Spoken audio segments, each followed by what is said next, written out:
ఈ వీడియో చివరి వరకు చూసి కథ తప్పకుండా వినండి.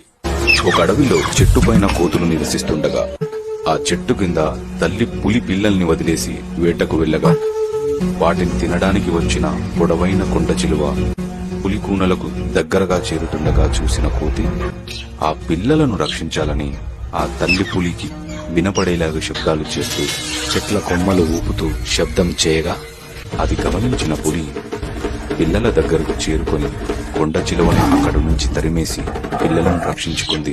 ఇవన్నీ చేస్తున్న తల్లి కోతిని చూసి పిల్ల కోతి, అమ్మా, అవి క్రూర జంతువులు కదా, మనల్ని చంపి తినేస్తాయి కదా, ఆ పిల్లలు కూడా పెరిగి పెద్ద పులులే అవుతాయి కదా, వాటిని ఎందుకు రక్షించావు అని అంటుంది.